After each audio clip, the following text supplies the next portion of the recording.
invitar para que abran sus Biblias en el libro de Ageo, en el capítulo 2, y vamos a leer desde el versículo 16.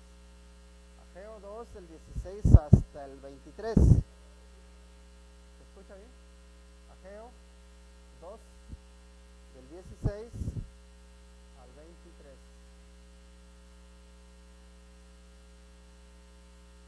Dice la palabra de Dios: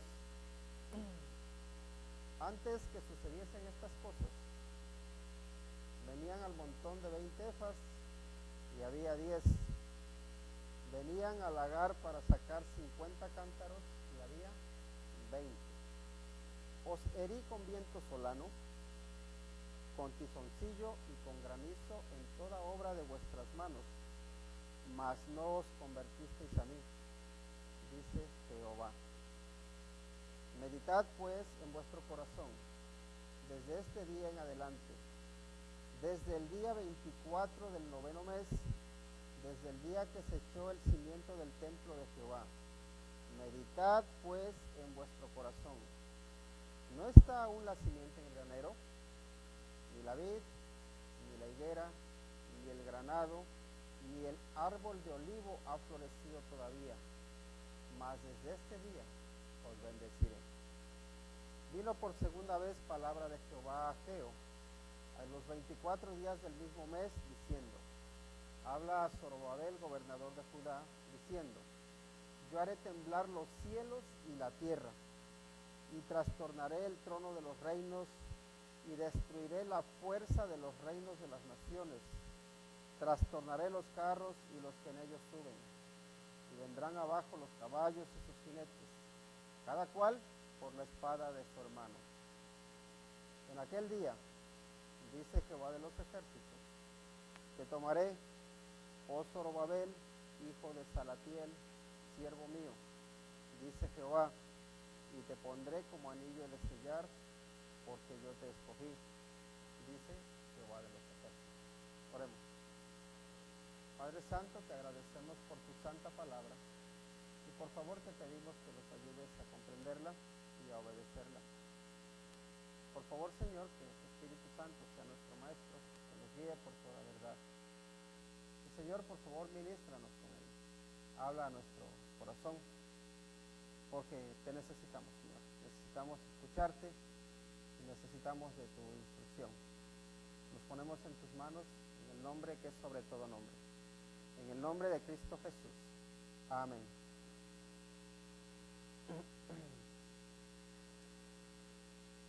El tema que vamos a tratar esta tarde es un antes y un después en nuestro trato con Dios. Un antes y un después en nuestro trato con Dios. Todo ser humano necesita tener un antes y un después en su relación con Dios. Todo ser humano. Cuando, por ejemplo, hablamos de la historia, hablamos diciendo antes de Cristo y después de Cristo, ¿verdad? Antes de que el Señor Jesucristo viniera a este mundo, y lo tenemos después de que Él viniera a este mundo. Y nuestra vida también es igual. Uno puede decir de sí mismo, antes de que Cristo viniera a mi vida y después de que Cristo a mi vida. De que Cristo vino a mi vida. Hubo un antes y un después. Y ese antes y ese después significa el vivir, vamos a decir físicamente, pero muertos espiritualmente. Y el después es el vivir espiritualmente. Ahora, lo primero que tiene que preguntarse es, ¿yo tengo un antes y un después en mi relación con Dios o siempre ha sido igual? He tenido un arrepentimiento, he tenido un cambio de vida, he tenido un nuevo nacimiento, o en realidad para mí nada ha cambiado. Porque hay personas que, por ejemplo, han crecido en la iglesia, toda su vida han escuchado de la palabra de Dios, pero nunca ha habido un cambio, nunca ha habido un nuevo nacimiento, nunca ha habido una transformación. Y hay personas que empezaron a asistir a la iglesia, empezaron a escuchar las predicaciones, empezaron a escuchar la palabra de Dios, pero nunca han sido transformadas. Y se creen que por asociación, y ya veíamos eso la semana pasada, que por ellos tener familiares que son de la iglesia, por tener amigos cristianos, incluso por tener padres cristianos, que ellos automáticamente son cristianos. No ha habido un antes y un después en su vida. Si uno no ha tenido un antes y un después en su vida, significa que todavía está uno en el antes. Significa que todavía está uno en el pasado. Significa que todavía está uno muerto en sus delitos y pecados. Significa que todavía está uno muerto espiritualmente. Significa que no hemos nacido de nuevo. Entonces tenemos que preguntarnos a nosotros mismos, ¿hay en mí un antes y un después en mi relación con Dios? ¿O todo ha sido igual siempre? No ha habido un cambio. Si no lo ha habido, te animo para que medites. Porque ¿saben qué? He escuchado de personas, y en una ocasión hablaba con un varón, me dice, yo en un momento, dice, yo oré y le pedí al Señor Jesucristo que viniera a mi vida y lo recibí como mi Salvador. Dice, pero la verdad es que creo que yo lo hice más condicionado por los que estaban a mi alrededor que por yo realmente estar arrepentido, que por yo realmente creer que necesitaba que Él me perdonara. Dice, yo creo que lo que hice fue falso. Porque hay personas que pueden hacer una confesión de fe.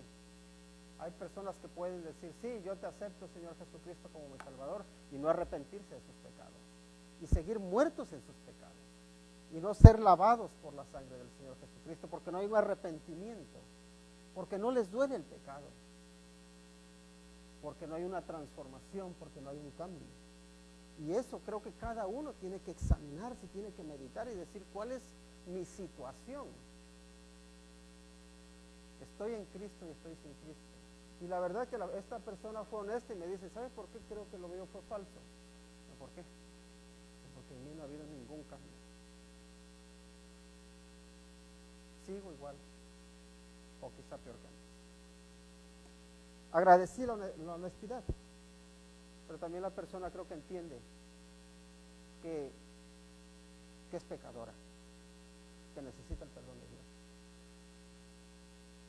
Y que si sin Cristo Jesús, si no le entrega su vida, si no le pide que le perdone, si no le pide que le limpie, si no le pide que le haga nacer de nuevo, que le haga un hijo de Dios,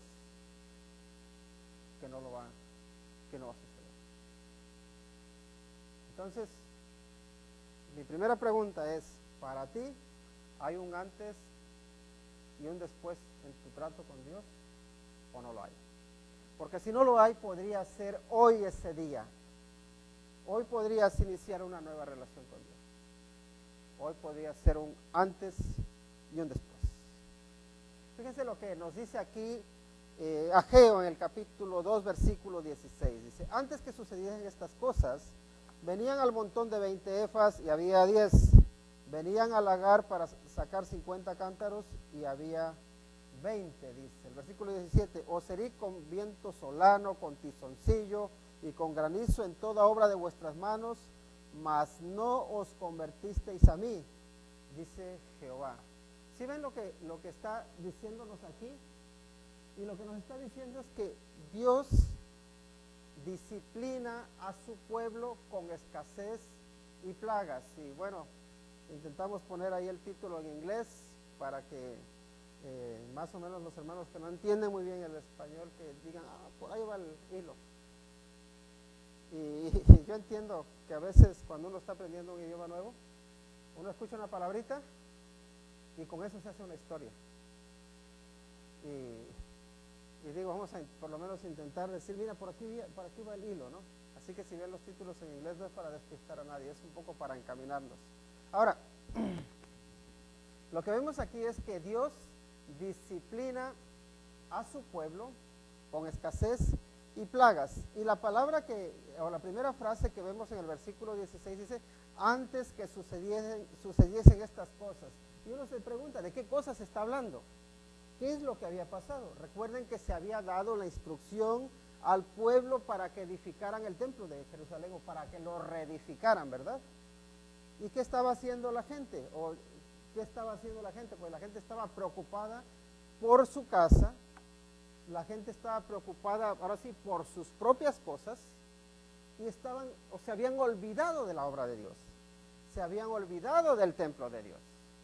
Eso es lo que estaba pasando. Entonces, lo que dice, antes que sucedieran estas cosas, es decir, antes de que ustedes fuesen reprendidos y que se les instase a que iniciaran la obra, a que se pusiesen manos a la obra a construir el templo, lo que pasaba con ustedes era esto, es que Dios los disciplinaba y ustedes ni cuenta se daban.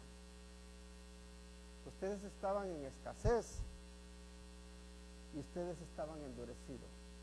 Dice, antes que sucediesen estas cosas, venían al montón de 20 efas y había 10. Venían al lagar para sacar 50 cántaros y había 20.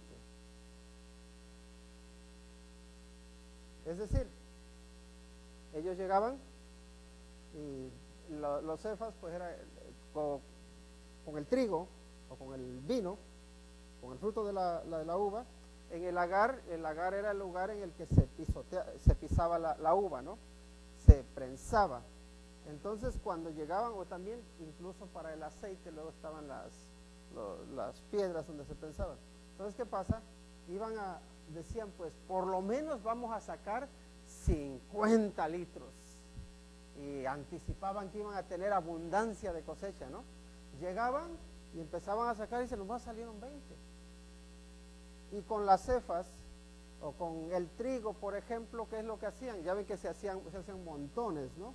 Entonces decían montones, decían, vamos a sacar tanta medida, vamos a sacar 20, por ejemplo, kilos de trigo.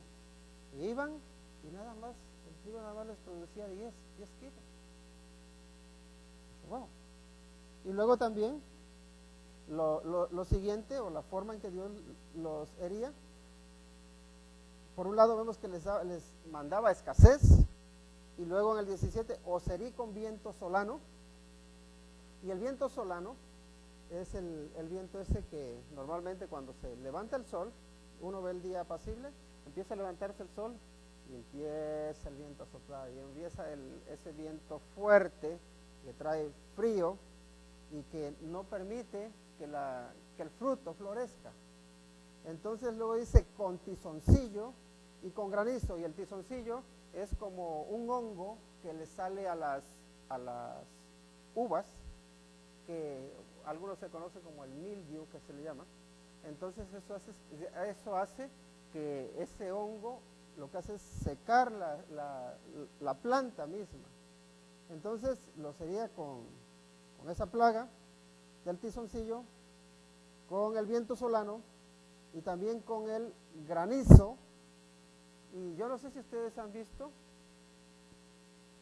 por ejemplo, una vid o una viña que ya tiene todo su fruto, y viene luego el granizo, cómo tira los racimos, y después de que pasa la granizada ves el tiradero, y luego la uva que no se cae por el golpe que le dio el granizo se pudre, y era una ruina. Entonces dice que el Señor los hirió con el viento solano, con el tizoncillo, con el granizo, y luego dice, en toda obra de vuestras manos, dice. En otras palabras, lo que Dios está diciendo es, mire, yo, antes de que ustedes se decidieran a meditar, a examinar su relación con Dios, yo les mandé esta plaga, les mandé esta escasez, les mandé esta disciplina, y ustedes ¿qué hicieron? Dice, ahí finaliza el versículo 17, dice, mas no os convertisteis a mí. A pesar de todo lo que ustedes pasaron, tenían un corazón insensible, eran rebeldes, estaban endurecidos. ¿Y quién dice esto? Lo dice Dios. Vemos por un lado que Dios habla y lo hace de muchas maneras, pero también vemos que al hombre le da la responsabilidad de responder, a los hombres y a las mujeres, a todo el mundo. Pero saben que nosotros también tenemos la opción de hacerle caso, o también tenemos la opción de endurecernos. ¿Y saben qué? Hay ambas reacciones. Hay personas que en cuanto ven o reciben una llamada de atención, dicen no, por aquí no, y cambian, se arrepienten, dejan el mal, dejan su pecado, dejan su dureza de corazón y cambian y buscan al Señor y le siguen. ¿Eres tú de esas personas? Si eres de esas personas, eres una persona prudente, una persona sabia, una persona que recibe la corrección y aprende. Pero luego también hay personas que Dios les llama la atención y ellos, necios, se las vuelve a llamar y siguen igual, y se las vuelve a llamar y siguen igual, se endurecen. Si eres de esas personas, vas de mal en peor, porque ¿saben qué? Ir en contra de la voluntad de Dios nunca te va a hacer que tengas éxito. Ir en contra de la voluntad de Dios es elegir el equipo perdedor. Ir en contra de la voluntad de Dios es lo peor para tu vida, lo peor para nuestra vida, aunque nos creamos que estamos o que nosotros sabemos hacer las cosas mejor. La pregunta es en qué condición o en qué situación nos encontramos hoy. Porque aquí habla de un antes, ¿verdad? Lo que sucedió antes con ustedes no fue ninguna casualidad, y eso hay que tenerlo presente. En Dios no existen las casualidades, lo que nos pasa, lo que nos deja de pasar, tiene propósito, tiene sentido y en todo hay mensaje. La pregunta es, ¿nosotros somos lo suficientemente prudentes o estamos espiritualmente despiertos como para ver lo que el Señor nos quiere decir o no? Si no es así, pues pidámosle al Señor que nos dé entendimiento. Y ahora esto nos lleva al siguiente punto. En el versículo 18 nos dice, meditad pues en vuestro corazón, dice, desde este día en adelante, desde el día 24 del 9º mes, desde el día que se echó el cimiento del templo de Jehová, dice, meditad pues en vuestro corazón. Me gustan esas palabras, me gusta cómo es concreto, no específico. Y lo que vemos aquí en este versículo es que Dios llama al pueblo a que examine su corazón en un momento especial. Este es un momento especial para todo el pueblo de Israel. ¿Por qué? Porque recuerden que el templo que edificó Salomón en su momento fue un templo especial, porque hasta ese entonces siempre habían ido a adorar a Dios en el tabernáculo, ¿verdad? David en su momento vio que era importante que se edificase un templo. Entonces dice, Señor, yo te voy a edificar un templo. Y Dios le dice por medio del profeta, dice, ¿tú me vas a edificar templo a mí? ¿Tú me vas a hacer casa a mí? David dice, ciertamente no. Además que tú no me vas a edificar casa a mí porque tú eres un hombre sanguinario. Tú no estás capacitado, no eres apto para hacerme una casa a mí, dice. Pero tu hijo sí, Salomón me va a hacer casa. Entonces David lo que hace es contar todo lo que era necesario para la edificación del templo. Y Salomón construye un templo precioso, que se hace famoso. Hasta hoy todavía decimos, ¿no? El templo de Salomón, o hablamos de las columnas salomónicas. Se hace un edificio muy famoso, muy importante, especialmente importante para el pueblo de Israel, porque era el lugar que Dios había destinado para que su pueblo viniese a tener un encuentro allí con él, para que el pueblo viniese a adorarle. Entonces, ¿qué pasa? Se convirtió el templo de alguna manera en símbolo de orgullo para los judíos. ¿Y se creían que ese templo nadie lo podía derribar, porque ahí ellos se encontraban con Dios, y Dios, su Dios era el Dios todopoderoso.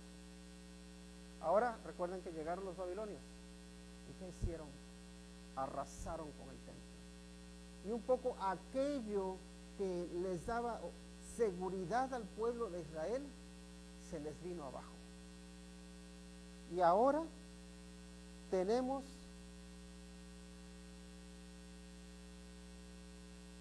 que están a punto de reedificar ese templo que les daba un sentido, que les recordaba al Dios que tenían, un Dios que restaura, un Dios que levanta, y les dice, este es un día especial. Y ahora en este día especial, en este día que es tan especial, dice, meditad pues en vuestro corazón. Desde este día en adelante, desde el día 24 del 9º mes, desde el día que se echó el cimiento del templo de Jehová, dice, meditad pues en vuestro corazón. Examínense, mediten en lo que es su vida.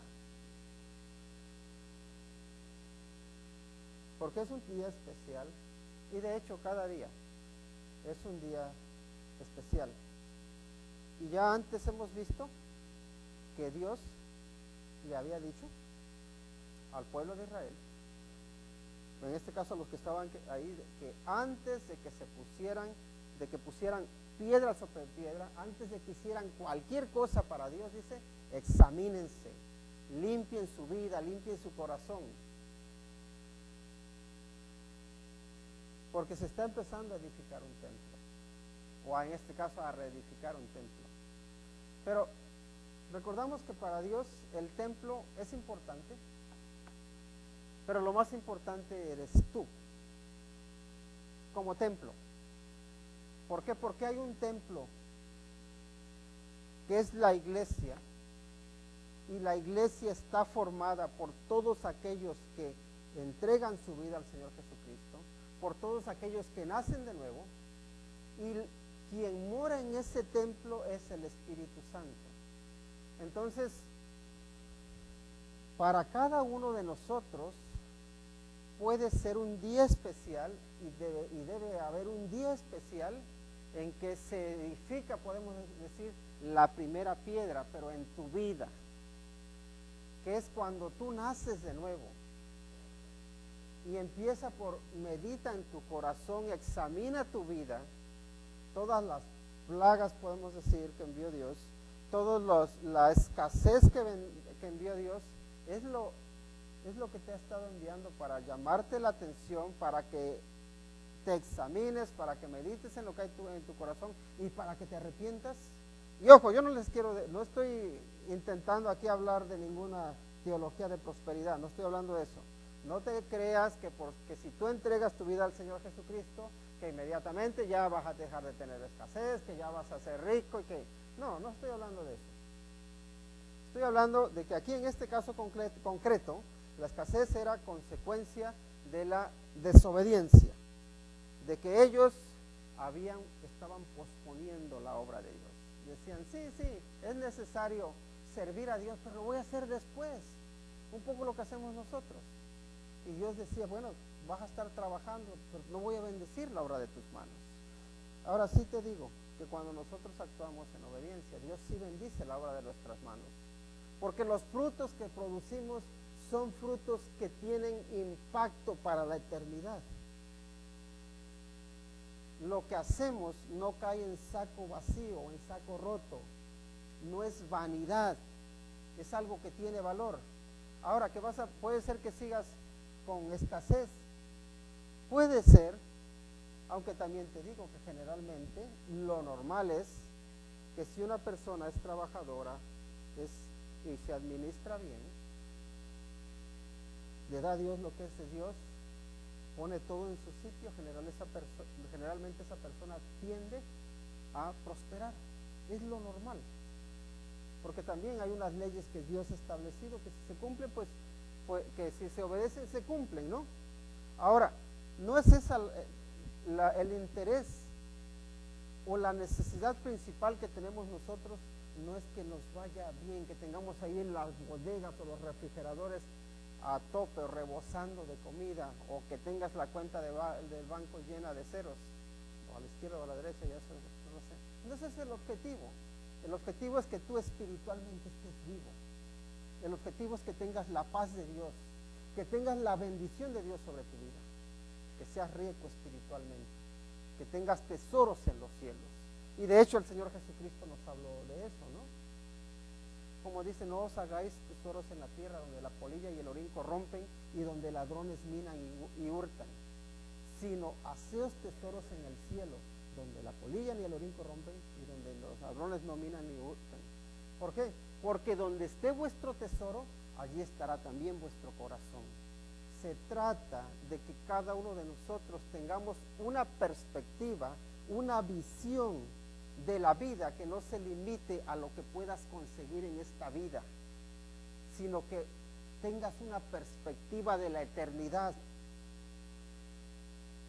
que tengamos una visión que no esté limitada por 80 o por 100 o por 120 años, yo no sé cuánto vaya uno a vivir, pero lo que sea, los años que vivamos no son nada.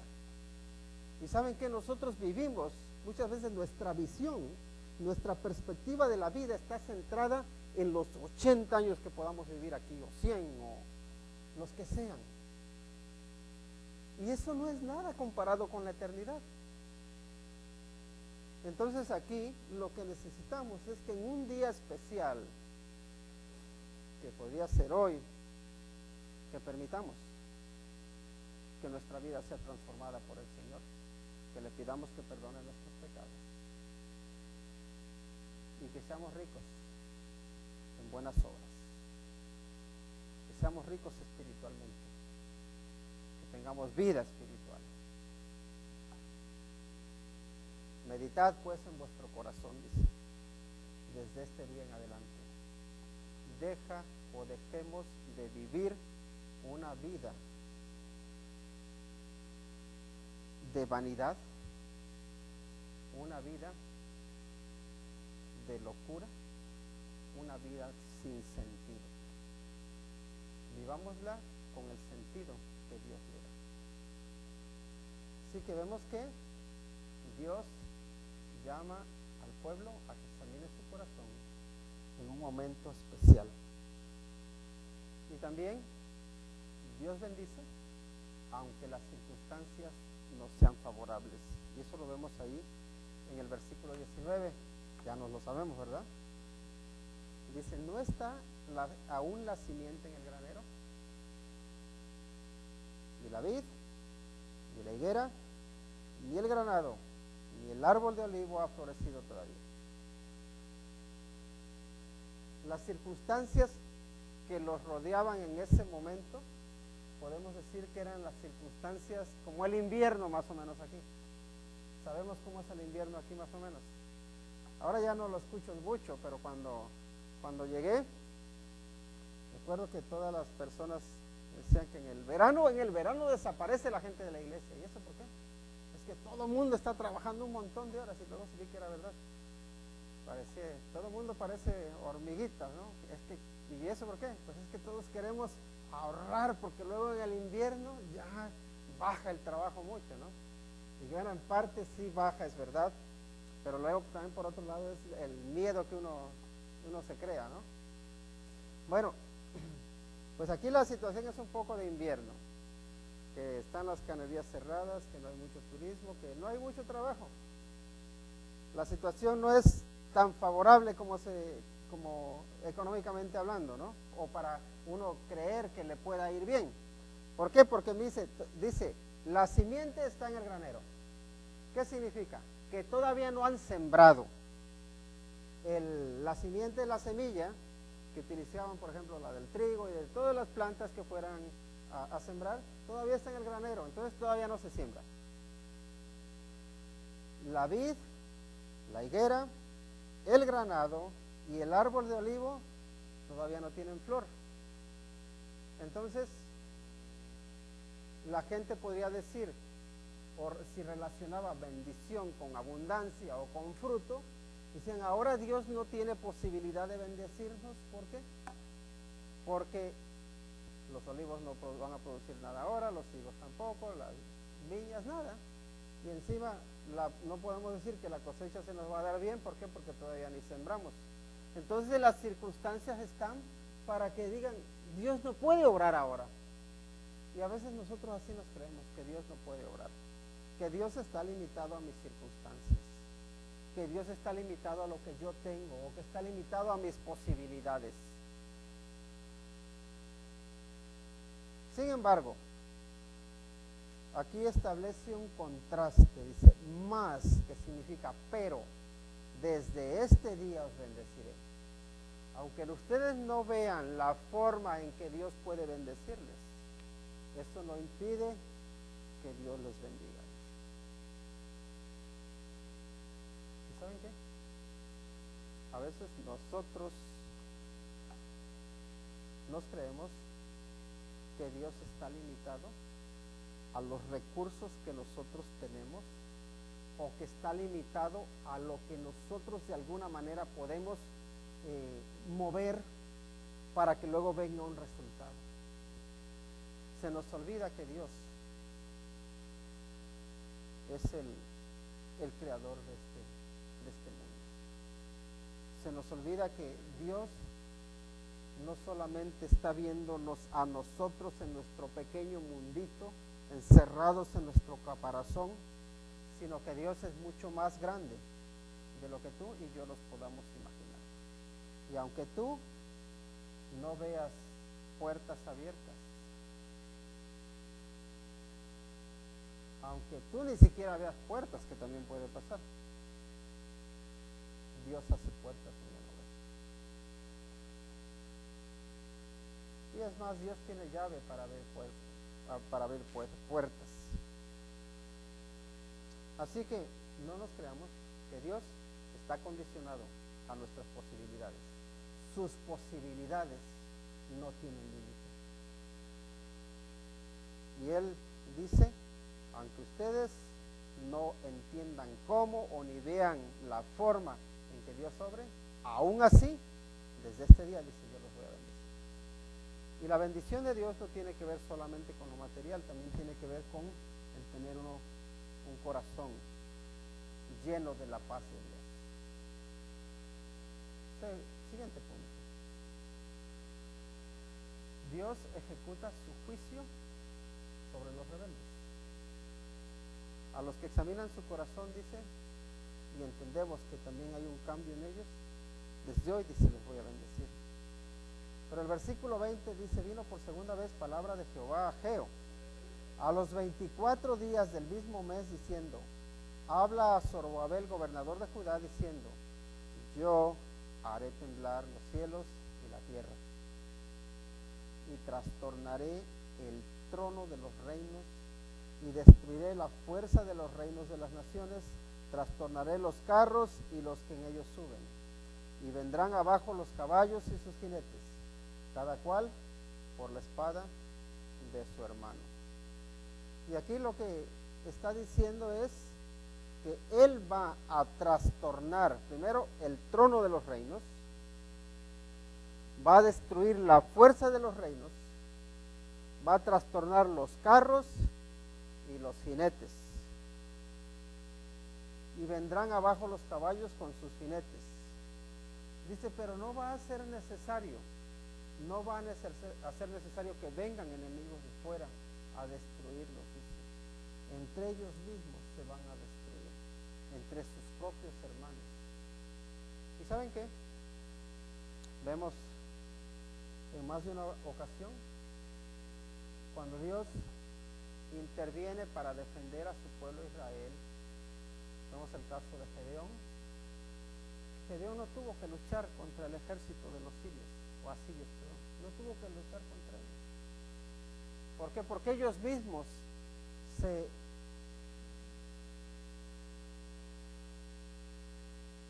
confundieron, entre ellos mismos se atacaron, entre ellos mismos se mataron, porque Dios los confundió. Te voy a decir otra cosa. A veces nosotros nos preocupamos mucho por nuestros enemigos. ¿Tienes enemigos? ¿O tú eres enemigo para otros? ¿Tú tienes enemigos o eres enemigo para otros? Y lo digo por esta razón. ¿Recuerdan ustedes a David? David tenía un enemigo que lo quería matar, ¿verdad? El primer enemigo y más grande enemigo que tenía David era Saúl. Y Saúl se esforzó por matar a David de una manera, de otra, tendiéndole trampas, intentando, cuando lo tuvo ahí cerca, intentarlo clavarlo con la lanza, matarlo ahí.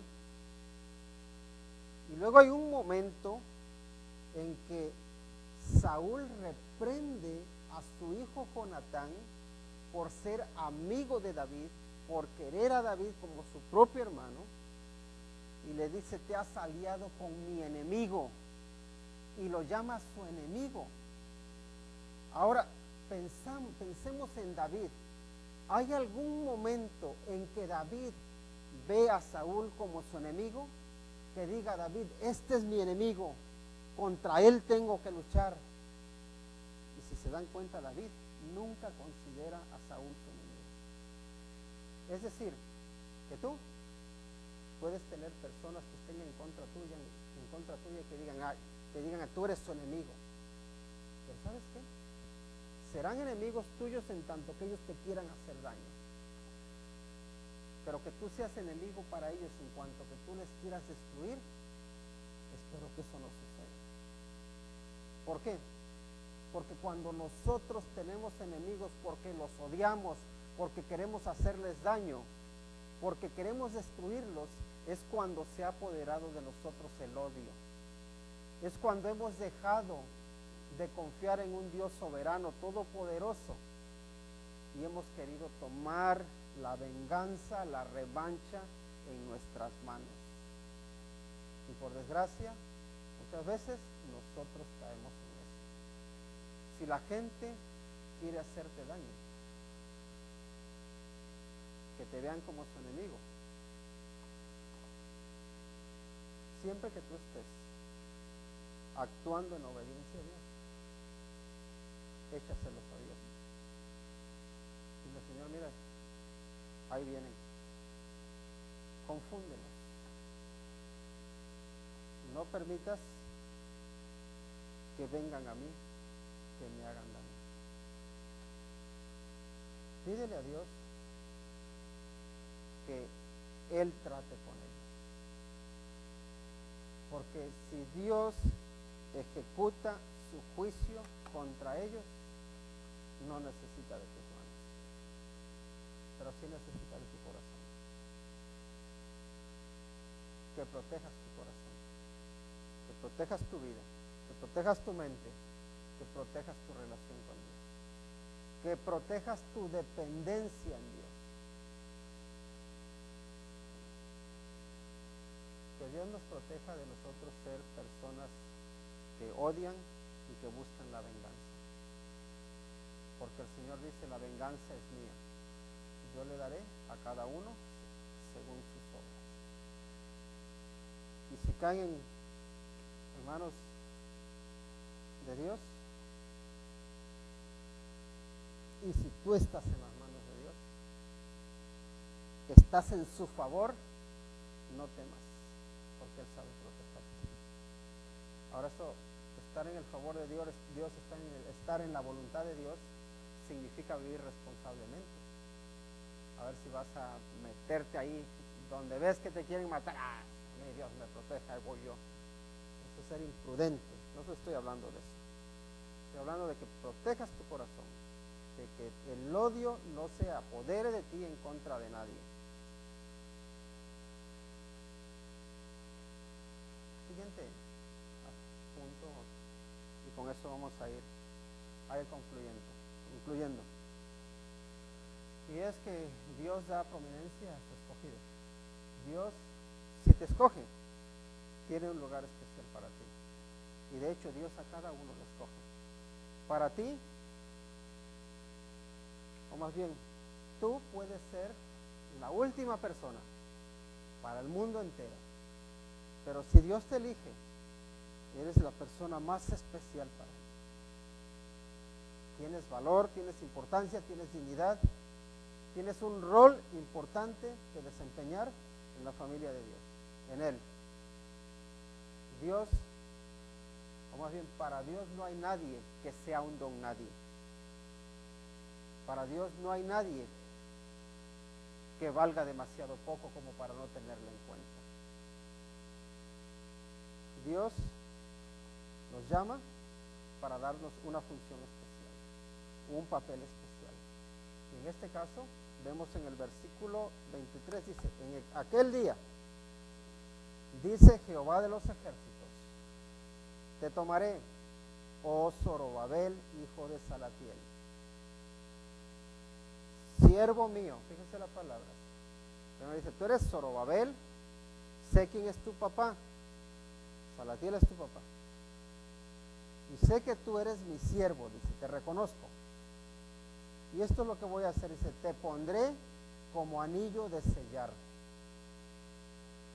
¿Y saben qué es lo que un anillo de sellar, o la función que desempeñaba? Era un anillo de seguridad. Lo que ese anillo sellaba, nadie lo podía romper, o destruir, o violar, o quebrantar. Cuando un rey firmaba algo y lo sellaba con su anillo, decía, esto nadie lo puede cambiar, a menos que fuese el mismo rey. Aunque vemos que incluso cuando se le pone una trampa a Daniel, ni siquiera el mismo rey es capaz de ir en contra de lo que él mismo ha firmado. Era como una firma. Entonces aquí dice, yo te pondré como anillo de sellar. ¿Por qué? ¿Por qué me vas a dar ese? Ahora sí, y en ese anillo, o el uso que le iba a dar a Zorobabel era que lo que tú hagas, Zorobabel, yo lo voy a respaldar. Lo que tú hagas va a permanecer. Ahora, ¿y por qué, Señor? Porque yo soy muy fuerte, porque soy muy inteligente. No, dice, porque yo te escogí. Dice Jehová de los ejércitos. Te voy a poner en un lugar de prominencia, voy a respaldar tu obra, voy a respaldar lo que tú hagas, voy a bendecir la obra de tus manos, voy a dar valor a la obra de tus manos. ¿Por qué, Señor? Porque yo te escogí. ¿Y saben qué? Nos dice la Biblia que muchos son llamados, pero pocos escogidos. ¿Por qué?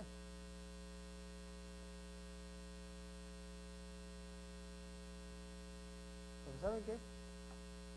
Dios nos llama para que le sirvamos, pero luego, para ser escogidos para una obra especial, Dios nos capacita, es verdad, pero Dios también nos pide carácter, Dios también nos pide disposición, Dios nos pide humildad, Dios nos pide cambio. ¿Saben qué? No todos estamos dispuestos a dejar las cosas viejas. No estamos dispuestos a que haya un antes y un después en nuestra relación con Dios. La pregunta es, ¿tú quieres dejar lo viejo? ¿Quieres dejar el pecado? ¿Quieres dejar esa vida de mediocridad? Y cuando hablo de mediocridad no estoy criticando a nadie, pero mediocridad en tu relación con Dios. Y ser una persona sincera, honesta, transparente delante del Señor, que le sirve con todo su corazón y que está dispuesta a pagar las consecuencias, que está dispuesto a ser vituperado, a ser menospreciado, a ser ofendido, a ser despreciado por causa de Cristo Jesús. ¿Estás dispuesto a que tu relación con Dios sea una relación de decir, hoy es un día especial, hoy yo decido, con la ayuda de Dios, que voy a dejar atrás aquello que no le honra, aquello que no le sirve, aquello que me impide servirle como Él se merece. ¿Tienes esa disposición?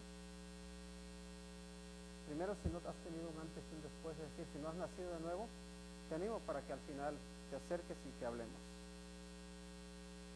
Y si has tenido ese antes y ese después, pero todavía estás aferrado a la vida vieja, todavía te crees que te perdiste de muchas cosas buenas, te animo para que te quites la venda de los ojos y te des cuenta de que lo que se quedó atrás, que lo que el mundo te ofrecía era pura vanidad. Al final te defraudará, y que te decidas, como dijo el Señor Jesucristo, tomar tu arado y no mirar atrás, para que tu surco salga de lejos. Todo el que va arando, como se le ocurra ver para atrás, cuando lo que va para adelante se empieza a torcer. Así que veamos hacia adelante y consagrémonos a Dios para que nuestra vida diga: desde hoy se marca un antes y un después en mi relación con Dios. Oremos. Te damos las gracias, Señor, por tu misericordia, por tu bondad, porque tú nos llamas, Señor, porque en las buenas y en las malas tú nos dejas, y porque, Señor, nos damos cuenta de que muchas veces la fe no nos alcanza, que muchas veces decimos confiar en ti, pero es solo de palabra, porque luego nuestros hechos demuestran lo contrario. Y Padre, no queremos que sea así. Queremos confiar en ti con todo nuestro corazón. Y Padre, tú conoces cuál es la situación de los que estamos aquí. Los que ya te conocen, Señor, pues, te ruego porque nos permitas serte fieles y crecer, Señor. Pero también para los que no te conocen, te ruego, Padre, porque tú les salves. Porque, como dice tu palabra, desde hoy, que empiezan, que se examinen, que se arrepientan y que cambien, Señor. Que reciban ese nuevo nacimiento que tú das. Padre, te agradecemos por la obra de tus manos. Y Señor, también en este momento nos acordamos de los enfermos, de los físicos y de los enfermos espirituales, para que tú, Señor, les des la sanidad, primeramente espiritual, Señor, y también física. Padre, hay peticiones de varias personas que están enfermas, y Señor, queremos en este momento presentarles ante el trono de tu gracia. Señor, nos acordamos de Georgia, que está sufriendo mucho, para que tú le des consuelo. Pedimos por Walter, su marido, para que lo fortalezcas. Te rogamos también, Señor, por Luis Gil, para que tú obres en su corazón. Señor, te pedimos por la hermana Mirtala, por sus dolores que ella padece, para que tú le des consuelo, Señor, y que también se los quites. Te pedimos, Padre, por las personas que están dolidas, por las que están desanimadas, para que tú, Señor, les animes, para que tú les fortalezcas. Te rogamos, Señor, por cada uno de los que estamos aquí, por nuestra relación contigo, porque, Señor, si hay algo que nos impida disfrutar una vida de estrecha comunión contigo, Padre, por favor, quítala. Límpianos de toda maldad, límpianos el pecado, Señor, y ayúdanos a vivir como es digno de ti. Padre, gracias por tu palabra. Gracias en el nombre de Cristo Jesús. Amén. Que el Señor les bendiga.